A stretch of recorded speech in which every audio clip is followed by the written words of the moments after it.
మధ్యగతాన్ని మనము వర్గీకృత దత్తాంశానికి ఏ విధంగా కనుక్కోవాలో ఒకసారి మనం చర్చించుకుందాం. మధ్యగతము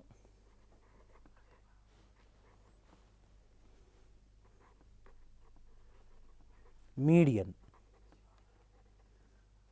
దేనికంటే ఇది గ్రూపుడ్ డేటా, గ్రూపుడ్ డేటా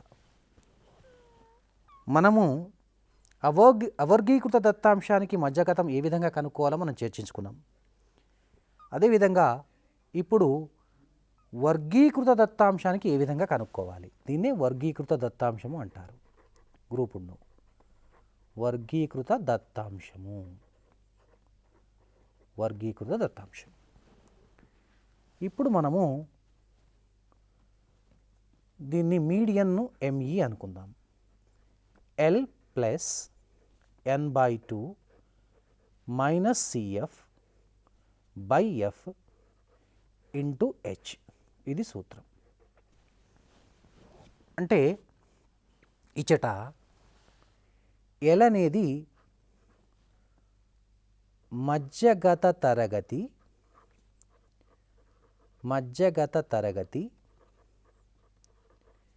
దిగువ హద్దు.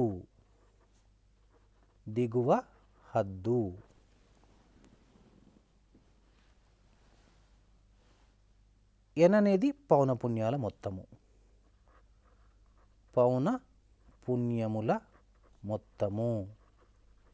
F అంటే మధ్యగత తరగతి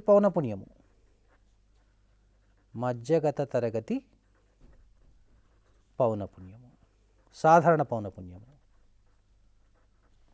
CF అనేది మధ్యగత తరగతికి ముందున్న సంచిత పౌనపున్యము, మధ్యగత తరగతికి ముందున్న తరగతి సంచిత పౌనపున్యము.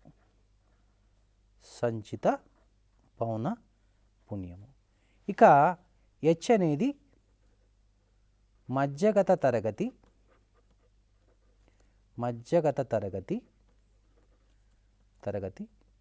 అంతరము పొడవు.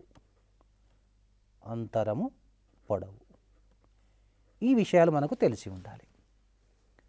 మధ్యగత తరగతి అంతరము పొడవు. సాధారణంగా మనకు పోటీ పరీక్షల్లో ఈ సూత్రాన్ని అడిగే అవకాశం ఉంది. మనము ఇంతవరకు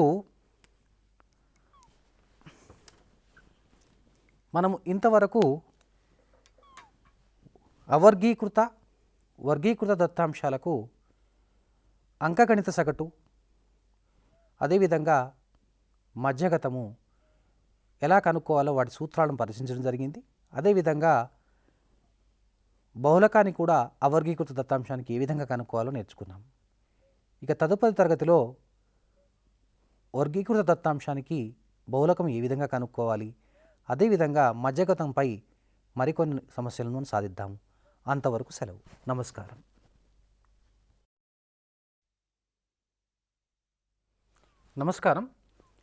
మనం ఇంతవరకు అంకగణిత సగటును వర్గీకృత దత్తాంశానికి ఏ విధంగా కనుక్కోవాలో చర్చించుకున్నాం. అదేవిధంగా వర్గీకృత దత్తాంశాన్ని కూడా ఏ విధంగా కనుక్కోవాలో కూడా చర్చించుకున్నాం. మధ్యగతానికి అవర్గీకృత దత్తాంశానికి మరియు వర్గీకృత దత్తాంశానికి కూడా ఏ విధంగా కనుక్కోవాలో సూత్రాలను మనం పరిశీలించడం జరిగింది. ఇప్పుడు మనము బహుళకాన్ని ఏ విధంగా మనము వర్గీకృత దత్తాంశానికి గణించాలో ఆ సూత్రం గురించి మరియు దాని ద్వారా కొన్ని ప్రశ్నలు సాధించడానికి మనం ప్రయత్నం చేద్దాం. ఒకసారి మీరు ఈ ఉదాహరణను పరిశీలించండి. ఈ పౌనపున్య విభాజన పట్టికను ఒకసారి మీరు గమనించినట్లయితే తరగతి అంతరము CI, సాధారణ పౌనపున్యము F, 0 నుంచి 20, 20 నుంచి 40, 40 నుంచి 60, 60 నుంచి 80, 80 నుంచి 100, 100 నుంచి 120. ఇది 120 అండి, 120.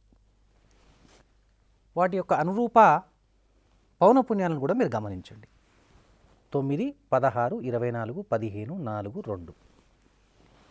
ఇప్పుడు దీని యొక్క బహుళకాన్ని ఏ విధంగా గణించాలి? బహుళకాన్ని కనుక్కోవడానికి సూత్రం ఏమిటంటే బహుళకము L plus delta 1 by delta 1 plus delta 2 into H. మనం ఇందాకనే చర్చించుకోవడం జరిగింది. H అంటే తరగతి అంతరం పొడవు. మరి దేని యొక్క తరగతి అంతరం పొడవు? అది బహుళక తరగతి యొక్క అంతరం పొడవు. ఫస్ట్ మొట్టమొదట మనం ఇక్కడ బహుళకం యొక్క తరగతిని మనము గుర్తించాలి. ఎలా గుర్తించాలి?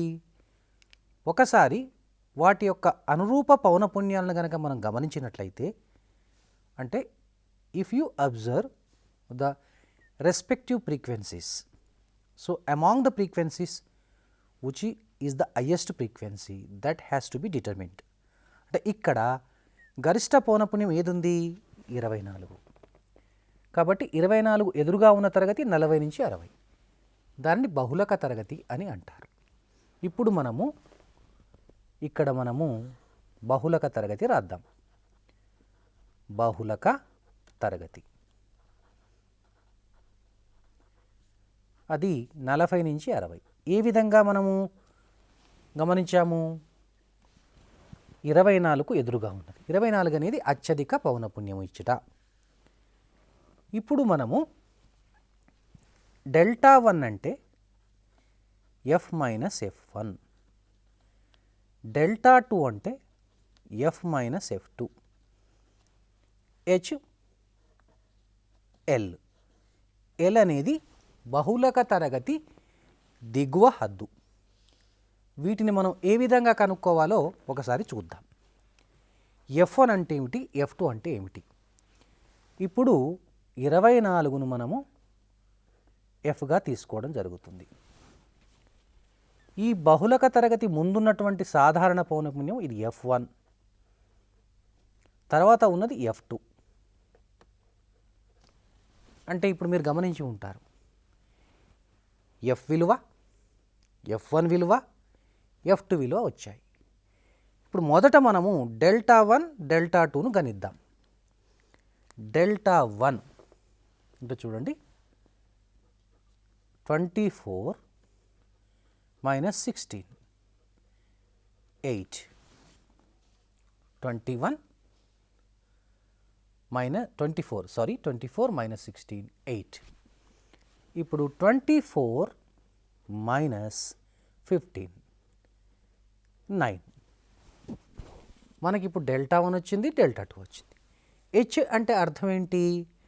తరగతి అంతరము పొడవు.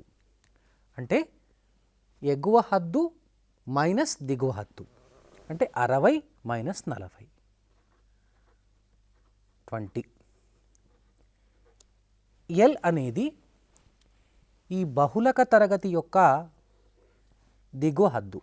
అంటే ఇది 40 L అవుతుంది. 40. ఇప్పుడు మనం ఈ సూత్రంలో ప్రతిక్షేపిస్తే L 40 plus delta 1 8, 8, delta 1 plus delta 2 17 multiplied by H 20, 40 plus 160 by 17. అంటే 20 ఇంటూ 8 160 బై 17. ఇప్పుడు 160ని 17తో భాగహారం చేయాలి. అంటే ఇప్పుడు చూడండి, 160ని 17తో భాగహారం చేయాలంటే 17 ఇంటూ 8 చూద్దాం. 8 7 56, 136. సో 17 8 136. తీసివేస్తే 4 24 వస్తుంది. మళ్ళీ 0 పెట్టుకుందాం పాయింట్. ఇప్పుడు 17 9 జా ట్రై చేద్దాం ఒకసారి. దానికంటే ముందు 9 7 జా 63, 17 ఇంటూ 9 63, 153. ఎస్ 153 పోతుంది. కాబట్టి ఇప్పుడు మనము మరొకసారి ఇక్కడ 160ని భాగాహారం చేద్దాం. 160ని 17తో భాగాహారం చేస్తే 9 153 7 వస్తుంది. సో ఈ 7 17 చేత భాగాహారం కాదు కాబట్టి 0 పెట్టుకొని పాయింట్ పెడతాం. ఇక్కడ we have to take point. 17 4 జా 68 అంటే అప్రాక్సిమేట్గా 9.4 వస్తుంది. అంటే 40 ప్లస్ 9.4 ఉజ్జాయింపుగా అంటే 49.4. సో ఆప్షన్స్లో మనకు ఏబిసిడి ఆప్షన్స్ ఉంటాయి. దాని ద్వారా దగ్గర ఉన్నటువంటి యొక్క 49.4కు దగ్గరగా ఉన్న విలువను మనం జవాబుగా తీసుకోవడానికి అవకాశం ఉంది. ఈ విధముగా వర్గీకృత దత్తాంశానికి బహుళకాన్ని ఈ విధంగా కనుక్కోవాలి. ఇప్పుడు మనము ఇదే వర్గీకృత దత్తాంశానికి మధ్యగతం ఏ విధంగా కనుక్కోవాలో మరొకసారి చర్చిద్దాం. మరొకసారి పట్టికను రాసుకుందాం.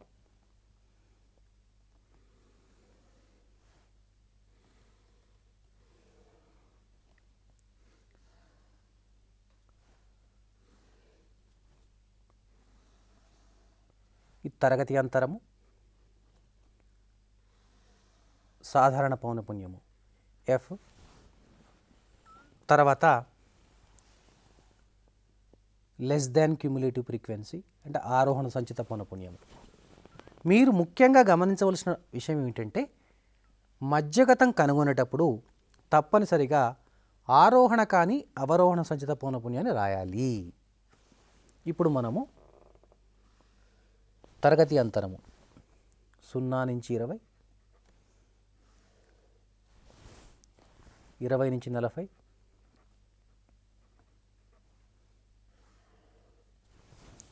40 నుంచి 60, 60 నుంచి 80,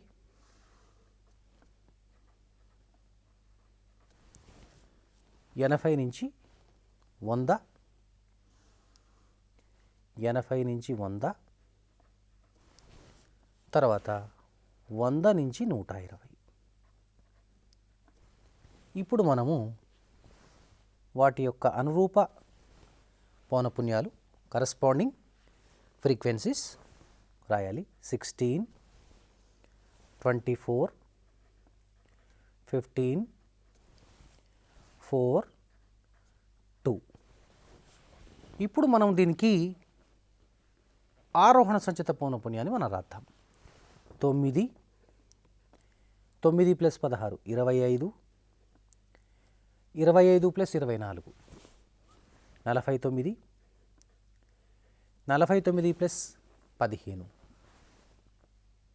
49 ప్లస్ 15 4, 64, 68, 70. అంటే ఇక్కడ మీరు గమనించవలసిన విషయం ఏంటంటే పౌనపున్యాల మొత్తము పౌనపున్యాల మొత్తము 70 అవుతుంది. ఇప్పుడు ఇక్కడ ముఖ్యంగా మనం గుర్తుపెట్టుకోవాల్సింది ఏమిటంటే ఎనిమిదిలో వచ్చిన తర్వాత మనం ఈ ఆరోహణ సంచిత పౌనపున్యంలో just above the n/2 value, n/2 value కంటే కొద్దిగా పెద్దగైనటువంటి విలువను చూసుకోవాలి. Just look for greater than n/2 value. n/2 విలువ కంటే కొద్ది పెద్ద విలువ కోసం మనము ఈ ఆరోహణ సంచిత పౌనపున్యంలో మనం గమనించాలి, ఆ విషయాన్ని గమనించాలి. ఇప్పుడు మనము n/2 కనుక్కుందాం. జస్ట్ అబౌవ్ 70/2 అంటే తెలుసు కదండి 35, 35 కంటే ఎక్కువ, కొద్దిగా ఎక్కువ అంటే 49. అనగా ఈ 49కి ఎదురుగా ఉన్నటువంటిది మధ్యగత తరగతి అవుతుంది. అంటే ఇది మధ్యగత తరగతి, మీడియన్ క్లాస్. అంటే ఇప్పుడు మనకు 40 to 60 మధ్యగత తరగతి. మధ్యగత తరగతి. మీకు తెలుసు ఏ విధంగా మనము నిర్ధారించాము మధ్యగత తరగతిని. 35 కంటే కొద్దిగా ఎక్కువ ఉన్న 49 కాబట్టి 49కి ఎదురుగా ఉన్న తరగతిని మనం తీసుకోవడం జరిగింది. ఇక్కడ 40ని దిగువ హద్దుగా L40. ఇప్పుడు ఈ 24ను సాధారణ పౌనపున్యం Fగా తీసుకుంటాం. F అంటే 24. నెక్స్ట్ దీనిని CFగా తీసుకుంటాం. CF is equal to 49. దాని పైన ఉన్నటువంటి విలువ ఇది CF అవుతుంది 25. CF is equal 25. పైన తరగతి 25. CF is equal 25. మనకు H కావాలి. 60 మైనస్ 40 20. ఇది మనకు తెలుసు తరగతి అంతరం పొడవు. ఒకసారి మనము సూత్రాన్ని జ్ఞప్తికి తెచ్చుకోవాలి. Median is equal to L plus n/2 minus CF by F into H. గమనిస్తున్నారా సూత్రాన్ని? ఈ సూత్రంలో మనం ప్రతిక్షేపిద్దాం. ఇప్పుడు L అంటే 40 ప్లస్ n/2. n/2 అంటే 35, CF 25, F అంటే 24 ఇంటూ H 20గా తీసుకున్నాం. దీన్ని సూక్ష్మీకరిస్తే మనకు విలువ వస్తుంది 40 ప్లస్ 35 మైనస్ 25 10 బై 24 ఇంటూ 40 20. ఇప్పుడు మనము 4 5 జా 4 6 జా అంటే దీన్ని మనము 40 ప్లస్ 50 బై 60గా రాసుకోవచ్చు. 50ని 6 చేత భాగాహారం చేయాలి. ఇప్పుడు మనము 50ని 6 చేత భాగాహారం చేయాలి.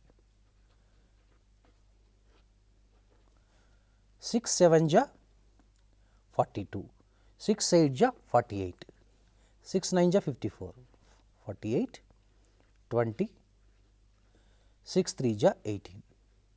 ఓకే, 8.3 అంటే గమనించండి 40 ప్లస్ అప్రాక్సిమేట్గా 8.3 వస్తుంది 48.3. ఇది ఇచ్చినటువంటి యొక్క దత్తాంశం యొక్క మధ్యగతము 48.3. ఓకేనా? ఇదే దత్తాంశానికి మనము అంకమధ్యమాన్ని విచలన పద్ధతి ద్వారా ఎలా కనుక్కోవాలో ఒకసారి మనం పరిశీలిద్దాం. మరొక ఉదాహరణ తీసుకుందాం. విభాజన పట్టిక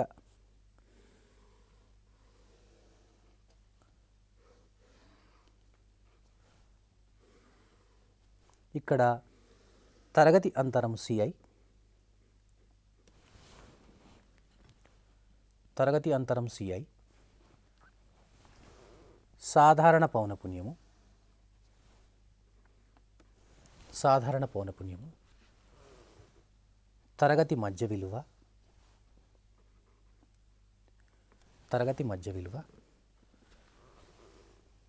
తర్వాత UI. UI అంటే XI minus A by H.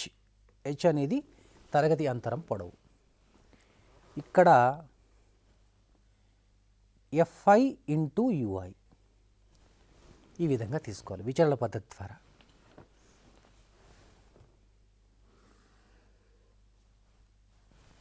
సున్నా నుంచి 20, తర్వాతది 20 నుంచి 40,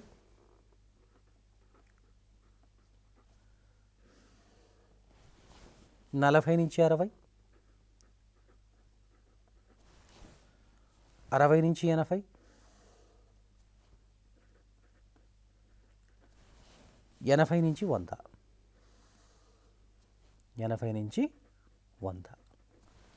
అదేవిధంగా 100, 120 అంటే 100 నుంచి 120 వరకు, 100 నుంచి 120 వరకు. సాధారణ పౌనపున్యాలు 9, 16, 24, 15, 4, 2. ఇప్పుడు మనము ఈ పౌనపున్య మొత్తాన్ని మనం గమనించవచ్చు. n ఈజ్ ఈక్వల్ టు దీని విలువ 70గా మనం గత సమస్యలో గమనించాం. మరొకసారి చూద్దాం. చూడండి, ఇక్కడ n విలువ 70. కాబట్టి పౌనపున్యాల మొత్తం మనము 70గా రాసుకోవచ్చు. ఇక తరగతి మధ్య విలువ ఏ విధంగా కనుక్కోవాలి మనం ఒకసారి పరిశీలిద్దాం. ఇప్పుడు 0 నుంచి 20కి 10 అవుతుంది, 20 నుంచి 40కి 30 అవుతుంది. ఎలా అంటే ఇది 10, 30. ఇప్పుడు ఈ రెండింటి తేడా 20 కాబట్టి 50, 70, 90, 110. చాలా సులభంగా రాయొచ్చండి. 10కి 20 కూడితే 30, 30 ప్లస్ 20 50, 50 ప్లస్ 20 70. ఆ 20 తరగతి అంతరం యొక్క పొడవు కూడా అవుతుందండి. కాబట్టి ఇప్పుడు మామూలుగా బహుళకం కానీ, లేకపోతే మధ్యగతాన్ని కానీ, లేకపోతే అంక మధ్యమాన్ని కానీ, లేదా అంకగణిత సగటును కానీ కనుగొనేటప్పుడు హెచ్చుని ఈ విధంగా మనం గమనించవచ్చండి. ఇప్పుడు ui గణించాలి అంటే ఇక్కడ మనం మొదట ఏం చేయాలంటే అంకగణిత సగటును ఊహించుకోవాలి. దానిని ఊహించిన సగటు అని కూడా అంటారు. ఇప్పుడు సాధారణంగా మధ్య విలువను తీసుకుంటే బాగుంటుంది. 50ని మనం ఏగా తీసుకుందాం. 30 కూడా తీసుకోవచ్చు, 70 కూడా తీసుకోవచ్చు, 50 తీసుకుందాం. ఇప్పుడు మనం గమనించండి, ఇప్పుడు ఈ తరగతి మధ్య విలువ 50. ఇప్పుడు ui is equal to xi minus a. 10 minus 50. ఇప్పుడు 10లో నుంచి 50 తీసేస్తే మనకు వచ్చేది మైనస్ 40. అంటే ఒకసారి హెచ్ను పరిశీలిద్దాం. హెచ్ ఎంత ఉందండి ఇక్కడ? 30 మైనస్ 10 20.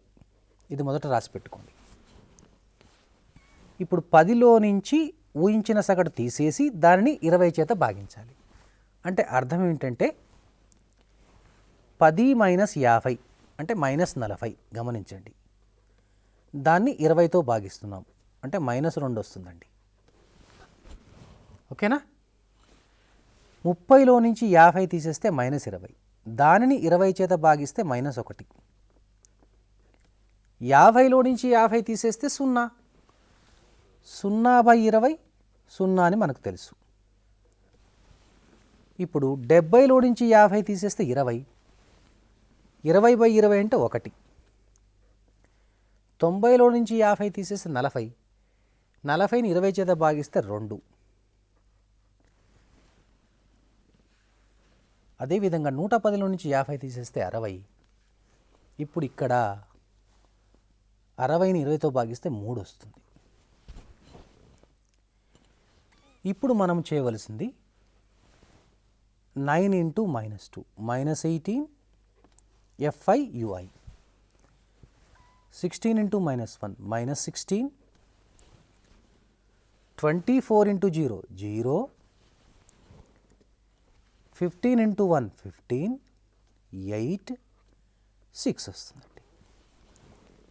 ఇప్పుడు మనం కనుక్కోవాల్సిన విలువ ఏంటంటే fi ui వీటి యొక్క మొత్తం కనుక్కోవాలి. ఇక్కడ జాగ్రత్తగా గమనించండి. అంటే ఇప్పుడు ఇక్కడ రుణ సంఖ్యలు ఉన్నాయి, ధన సంఖ్యలు ఉన్నాయి. ఫస్ట్ మొట్టమొదట ధన సంఖ్యలు కూడదాం. 15 ప్లస్ 8 ప్లస్ 6 14, 9 29. ఆ విధంగానే రుణ సంఖ్యలు కూడదాం. -18 -16 -34. ఇప్పుడు ఈ -34 ప్లస్ 29 తీసేస్తే మనకు వచ్చేది -5. అంటే ఇక్కడ చూడండి, sigma fi ui is equal to -5 వచ్చింది. ఒకసారి మనము సూత్రాన్ని మనం జ్ఞప్తికి తెచ్చుకుందాం. విచలన పద్ధతిలో అంకగణిత సగటు కనుక్కోవడానికి సూత్రం మనకు x bar is equal to a plus sigma fi ui by sigma fi లేకపోతే n ఇంటూ h. వాటి యొక్క సంబంధిత విలువలు ప్రతిక్షేపించాలి. We have to substitute the respective values of a, sigma fi ui, n and h. తర్వాత సూక్ష్మీకరిస్తే జవాబు వస్తుంది. a అనేది 50గా తీసుకున్నాం, ప్లస్ ఇక్కడ సిగ్మా fi ui అంటే -5 బై n అంటే ఇక్కడ 70, h అంటే 20. మీరు గమనిస్తుండొచ్చు, దిస్ ద h, లేదా 30 - 10. ఇప్పుడు దీన్ని సూక్ష్మీకరిద్దాం. 0 0 క్యాన్సిల్ చేయొచ్చండి. 50 ప్లస్ ఇంటూ మైనస్ -10 బై 7. 10ని మనం 7తో భాగించినట్లయితే 7 1 7, 1.4. So 50 minus 1.4. ఇప్పుడు 50లో నుంచి 1.4 తీసేయాలి. అంటే 50 కంటే కొద్ది తక్కువ ఉంటుంది. ఎలా వస్తుందండి? 50లోంచి తీసేయాలంటే 0.0, 1.4. ఇక్కడ 6, 8, 48. సో 48.6. మరొకసారి మీకు మధ్యగతము,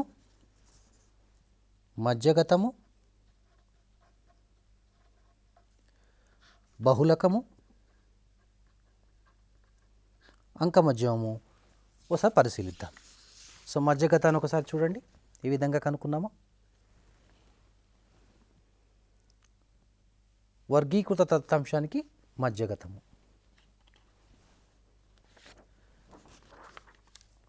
వర్గీకృత దత్తాంశానికి బహుళకము.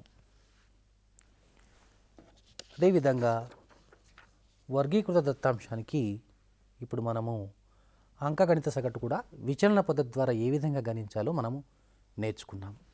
ఇప్పుడు మనము దత్తాంశాన్ని ఏ విధంగా ప్రదర్శిస్తారు?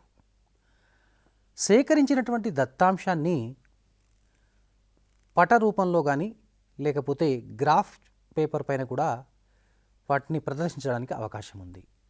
అనగా సోపాన చిత్రాలు కానీ, లేకపోతే వాటిని ఏమంటారంటే హిస్టోగ్రామ్స్ అంటారు, లేకపోతే పౌనపున్య బహుభుజి, పౌనపున్య వక్రము, సంచిత పౌనపున్య వక్రములు, వాటిని ఆరోహణ సంచిత పౌనపున్యము లేదా అవరోహణ సంచిత పౌనపున్యము, వాటిని ఓజీవ్ వక్రములని కూడా అంటారు. లేకపోతే వృత్తరేఖా చిత్రము ద్వారా కూడా, అంటే పై చార్ట్ అంటారు, దాని ద్వారా కూడా దత్తాంశాన్ని ప్రదర్శించవచ్చు. కాబట్టి ఇప్పుడు మరొకసారి మనము దత్తాంశాన్ని ఏ విధంగా ప్రదర్శిస్తారో వాటి గురించి చర్చించుకుందాం. దత్తాంశాన్ని ప్రదర్శన, how to present the data. దత్తాంశ ప్రదర్శన, దత్తాంశ ప్రదర్శన, దత్తాంశ ప్రదర్శన.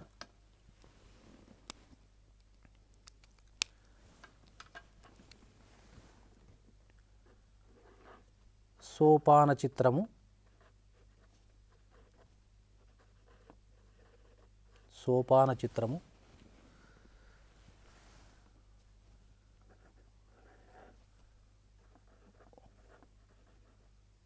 వృత్తరేఖా చిత్రము,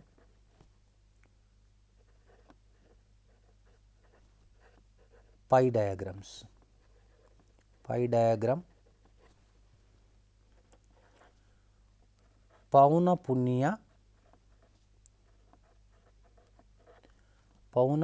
బహుభుజి, పౌనపున్య బహుభుజి, లేకపోతే పౌనపున్య వక్రము, పౌనపున్య వక్రము, సంచిత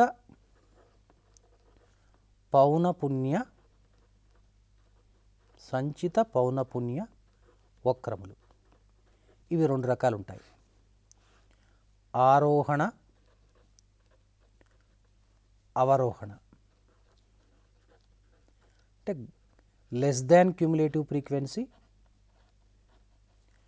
గ్రేటర్ దాన్ క్యుములేటివ్ ఫ్రీక్వెన్సీ. వీటిని ఓజీవ్ వక్రములు, ఓజీవ్ కరుస్ అని కూడా అంటారు. ఇప్పుడు సోపాన చిత్రం అంటే ఏందో పరిశీలిద్దాం. సోపాన చిత్రం అంటే అనగా అర్థం ఏంటంటే, ఇప్పుడు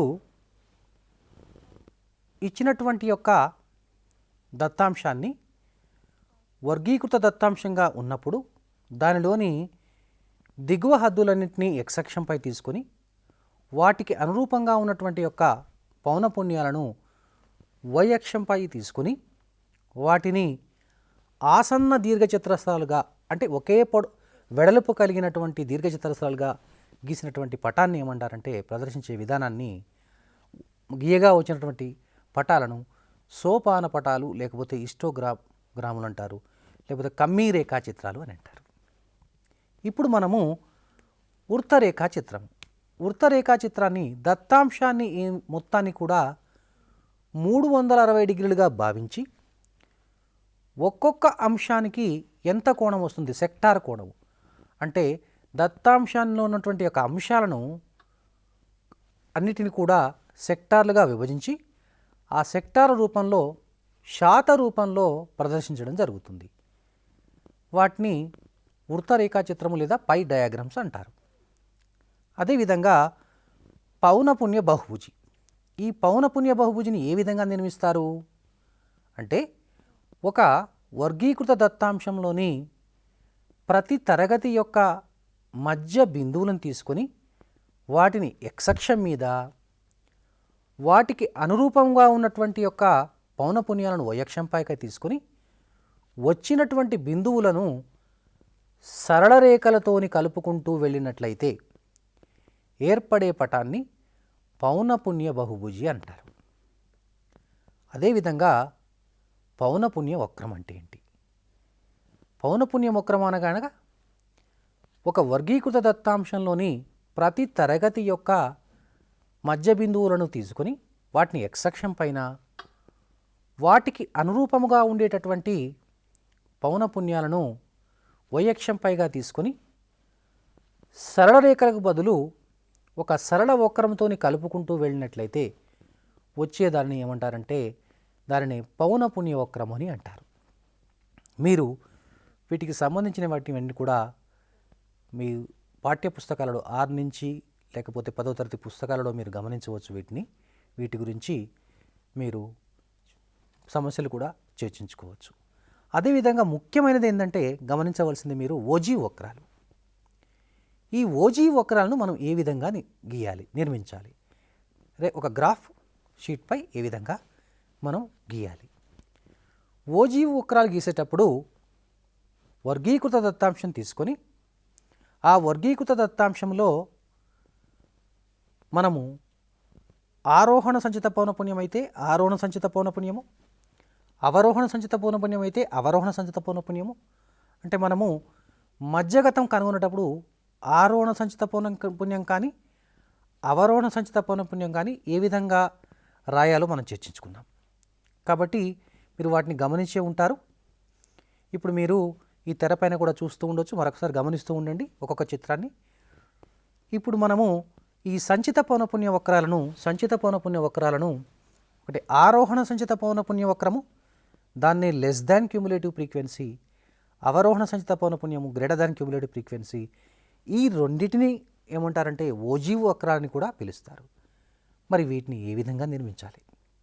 వీటిని నిర్మించాలంటే మొదట ఆ వర్గీకృత దత్తాంశంలో మనము ఆరోహణ సంచిత పౌనపున్యం రాసుకోవాలి. ఈ ఆరోహణ సంచిత పౌనపున్యానికి అనురూపంగా ఉన్నటువంటి తరగతి యొక్క దిగువ హద్దులన్నీ ఎక్స్ అక్షం పైన, ఆరోహణ సంచిత పౌనపున్యం వై అక్షం పైగా తీసుకొని గీసినటువంటి వక్రాన్ని ఆరోహణ సంచిత పౌనపున్యం అంటారు. అదేవిధంగా అవరోహణకు ఎగువ హద్దులు అవరోహణ సంచిత పౌనపున్యం తీసుకొని నిర్మించినట్లయితే వచ్చినటువంటి రేఖాచిత్రాన్ని అవరోహణ సంచిత పౌనపున్య వక్రము అని అంటారు. వీటిని ఓజీ వక్రాలని కూడా అంటారు. ఇప్పుడు దీనిపై పోటీ పరీక్షల్లో ఒక ప్రశ్న వచ్చే అవకాశం ఉంటుంది. ఎలాంటి ప్రశ్న వచ్చే అవకాశం ఉంటుంది? ఆరోహణ సంచిత పౌనపున్య వక్రము, అవరోహణ సంచిత పౌనపున్య వక్రము రెండు ఈ విధంగా ఖండించుకున్నాయి అనుకుందాం.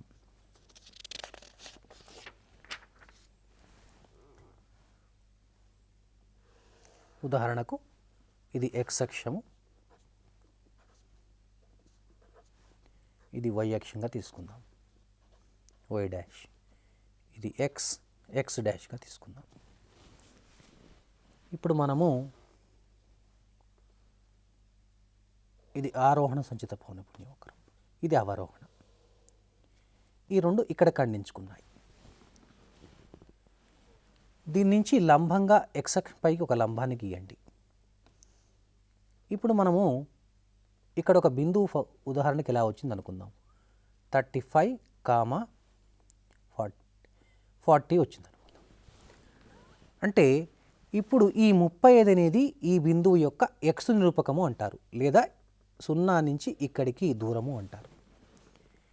ఈ 40 ఈ 35ను ఆ దత్తాంశం యొక్క మధ్యగతం అని కూడా అంటారు. అంటే ఓజీ వక్రం ద్వారా మనము గ్రాఫ్ ద్వారా మధ్యగతాన్ని కూడా కనుక్కోవచ్చు.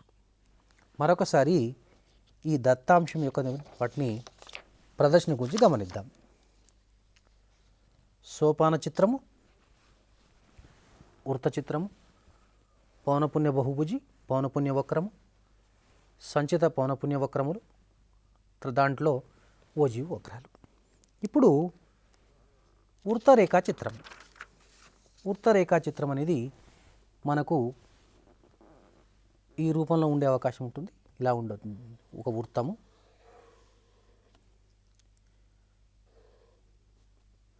ఈ విధంగా సెక్టార్లుగా విభజించబడి ఉంటుంది.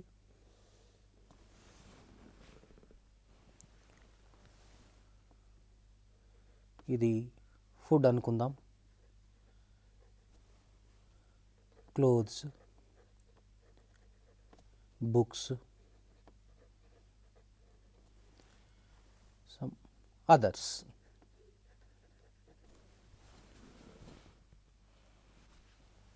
ఇది ఒక 15%, 35%,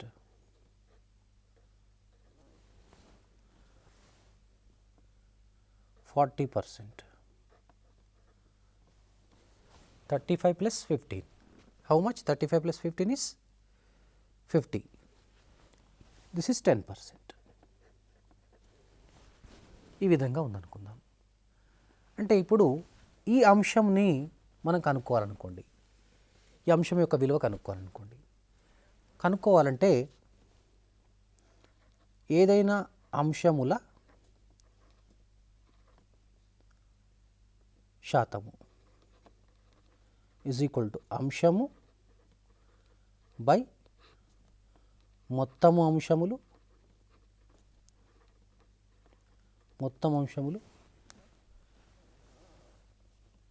ఇంటూ 360 degrees. సో ఈ విధంగా మనం కనుక్కోవడం ఒకసారి మనం సాంఖ్యక శాస్త్రంలో నేర్చుకున్న వాటిపైన పునరావృతం చేసుకుందాం. మొదటగా సగటు, దీన్ని అంకగణిత సగటు అంటారు. అంకగణిత సగటు, మీన్,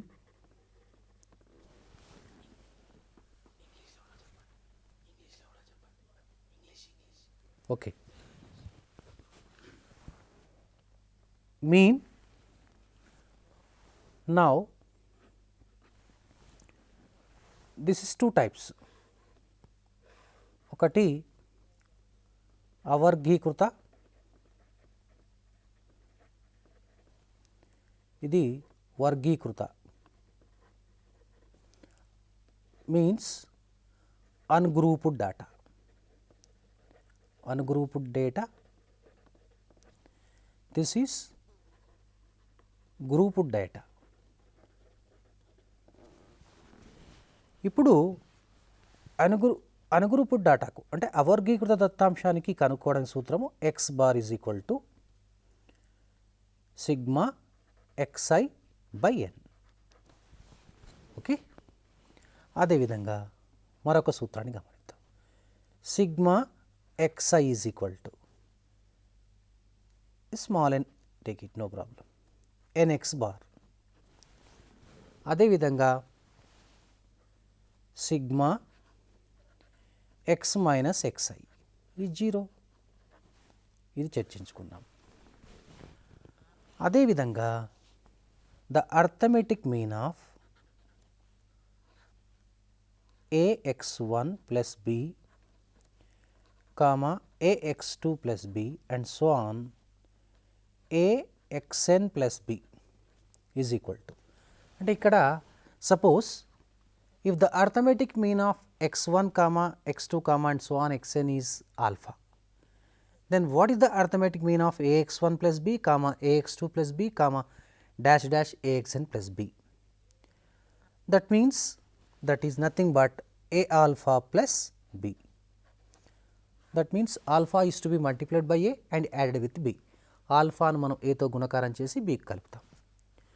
అదేవిధంగా మనము సగటులో ఇంకా మనము మొదటి n సహజ సంఖ్యల యొక్క సగటు n+1/2 ఈ సూత్రాన్ని కూడా మనము గుర్తుపెట్టుకోవడం జరిగింది. అదేవిధంగా మరొక సూత్రాన్ని కూడా మనము గుర్తుపెట్టుకోవచ్చు. ఎలా అంటే మీరు అంకశ్రేణిని గమనించి ఉంటారు. అంటే ఇప్పుడు మనము సంఖ్యల యొక్క క్రమాన్ని గమనించినట్లయితే ఎలా అంటే ఇప్పుడు ఉదాహరణకు 3, 7, 11, 15, 19. ఒకసారి ఈ యొక్క అంకెలను గమనించండి. ఈ అంకెల యొక్క క్రమాన్ని గమనించినట్లయితే మనకు 7 రావాలంటే 3కు 4 కలపాలి, 11 రావాలంటే 7కు 4 కలపాలి. అంటే దీనిని ఏమంటారంటే అంకశ్రేణి అని అంటారు. ఇచ్చట మొదటి పదం 3, పదాంతరము 4 అన్నమాట. ఇలాంటి సందర్భంలో సగటు కనుక్కోవాలంటే చాలా సులభమైనటువంటి సూత్రం ఉంది. ఏమిటా సూత్రం అంటే మనకు మొదటి పదము చివరి పదము తెలిస్తే చాలు. అంకశ్రేణిలో మొదటి పదము ప్లస్ చివరి పదము బై 2 చేస్తే మనకు సులభంగా దీని యొక్క సగటు వచ్చే అవకాశం ఉంది. ఇప్పుడు దీన్ని మనము ఒక సూత్ర రూపంలో కూడా గుర్తుపెట్టుకోవచ్చు. ఎలా అంటే arithmetic mean of AP arithmetic progression is equal to first term plus last term by 2. First term plus last term by 2 అంటే ఇలాంటి క్రమాన్ని గమనినట్లయితేనే మాత్రమే మీరు ఈ సూత్రాన్ని ఉపయోగించవచ్చు. ఎలా అంటే ఇప్పుడు దీని solution x bar is equal to 3 plus 19/2 22/2. జవాబు మనకు 11 వస్తుంది. ఓకేనా? ఈ విధంగా మనం సూత్రాన్ని గుర్తుపెట్టుకోవచ్చు. అలానే నెక్స్ట్ మనకు శ్రేణుల్లో కూడా సగటును ఉపయోగిస్తుంటాం. ఇప్పుడు ABCలు ఏపీలో ఉన్నాయనుకుందాం. ఏపీలో ఉన్నాయి అంటే that means ABC are in arithmetic progression. ఇప్పుడు మీరు సులభంగా చెప్పొచ్చు ఈ B is the arithmetic mean of A and C. ఇక్కడ ABCల మధ్య సంబంధాన్ని ఏర్పరచవచ్చు. అంటే మీకు ఉదాహరణకు వివిధ పోటీ పరీక్షల్లో ఒక ప్రశ్న అడగవచ్చు. ABCలు కనుక ఏపీలో ఉంటే A, B మరియు Cల మధ్య సంబంధం ఏంటి? If ABC are in AP, what is the relationship between A, B and C? అంటే చూడండి, ఇప్పుడు మనం దీన్ని ఈ విధంగా రాయొచ్చు. B is equal to A plus C/2 or లేకపోతే 2B is equal to A plus C. మరొక ప్రశ్న గమనిద్దాం. ఇప్పుడు A minus D comma A comma A plus D ఇలా యొక్క సగటు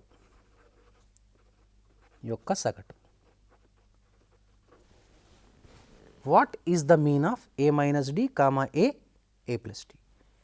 ఇది కూడా అంకశ్రేణి అండి. కాబట్టి ఈ రెండింటిని కూడి మనం 2తో డివైడ్ చేస్తే వస్తుంది. లేదా a minus d plus a plus d by 2 x bar is equal to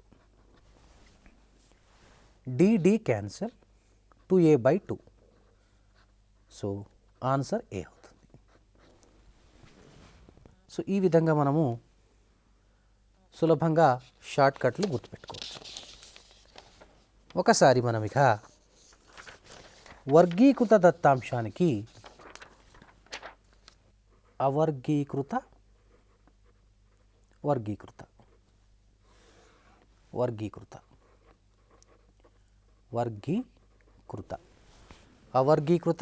వర్గీకృత ungrouped grouped ungrouped and grouped. దీనికి మీడియన్ అంటే తెలుసు, మధ్యగతం ఏ విధంగా కనుక్కోవాలో ఒకసారి మనం పరిశీలిద్దాం. అవర్గీకృత అయితే మొదట we have to arrange them in ascending are descending order. అంటే ఆరోహణ కానీ అవరోహణ క్రమాలు కానీ అమర్చుకోవాలి. ఆ నెంబర్ ఆఫ్ అబ్జర్వేషన్స్ కనుక ఆడ్ అయిందనుకోండి, బేస్ అయిందనుకోండి, అప్పుడు n+1/2 యొక్క టర్మ్ ఈజ్ ద మీడియన్. అంటే n+1/2 యొక్క రాశి మధ్యగతం అవుతుంది. కాబట్టి ఇప్పుడు n బేసి అయితే n+1/2 the term is the median.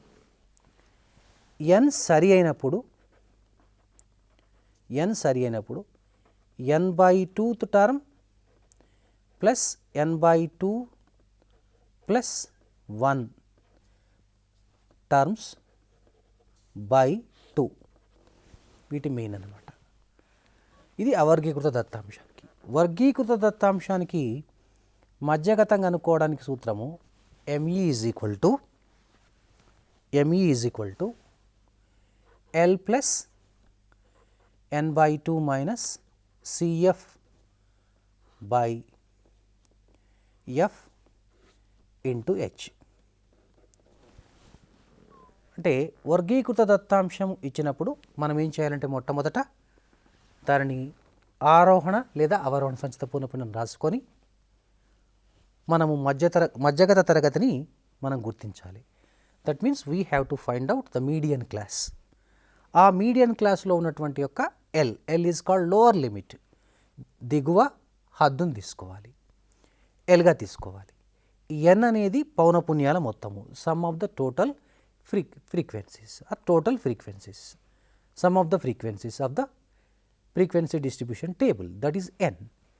F అనేది మధ్యగత తరగతి యొక్క పౌనపున్యము. F is the frequency of the median class. CF is the actually next దాని ముందున్నటువంటి యొక్క సంచిత పౌనపున్యము CF అనేది. H is the తరగతి అంతరము పొడవు, length of the interval. So ఇది మనము గతంలో మనము ప్రశ్నలు కూడా సాధించడం జరిగింది వీటిపైన. ఈ విధంగా గుర్తుపెట్టుకోవాలి. ఇప్పుడు బహుళకాన్ని ఒకసారి పరిశీలిద్దాం. బహుళకము, ఈ బహుళకాన్ని కూడా మనము అవర్గీకృత దత్తాంశానికి అదేవిధంగా వర్గీకృత దత్తాంశానికి ఏ విధంగా కనుక్కోవాలి. How to find out the mode for ungrouped data and how to find out the mode for grouped data. For ungrouped data, so first we have to check for the frequency which repeats, actually which occurs more times. So that is the actually mode of the ungrouped data. అంటే ఏ రాశి అయితే ఎక్కువ సార్లు పునరావృతమవుతుందో ఆ రాశిని మనము బహుళకంగా తీసుకోవడం జరుగుతుంది. మీరు ఒక విషయాన్ని గమనించాలి. ఒక దత్తాంశానికి ఒక బహుళకము లేదా రెండు బహుళకాలు కూడా వ్యవస్థితం అయ్యే అవకాశాలు ఉన్నాయి. మనము ఒక ఉదాహరణను కూడా మనం చర్చించడం జరిగింది. Already we have discussed 2 problems. One has only one mode, whereas other problem has that is 2 modes, that is called bimodal. That is called bimodal distribution. That is whereas if it is as only one mode, that is unimodal distribution. So అదే విధంగా ఇప్పుడు దీనికి for grouped data how to actually find out its mode, బహుళకాన్ని మనము ఏ విధంగా కనుక్కోవాలో ఓసారి మనం పరిశీలిద్దాం.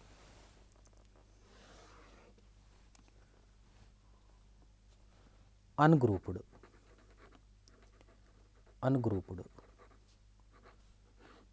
అవర్గీకృత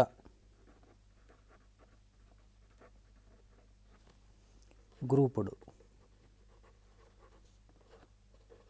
వర్గీకృత. అవర్గీకృత ఎక్కువ సార్లు పునరావృతం అయ్యే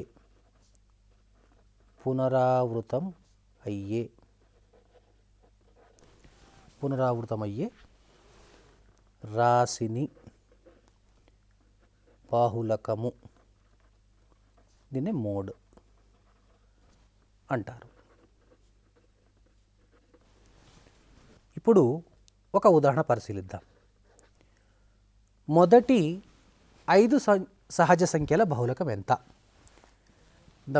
the mode of the first 5 natural numbers 1, 2, 3, 4, 5. Here no observation is repeated. Each observation is actually only occurs one time. That's why it has no mode. This has no mode. బహుళకము నిర్వచించబడదు.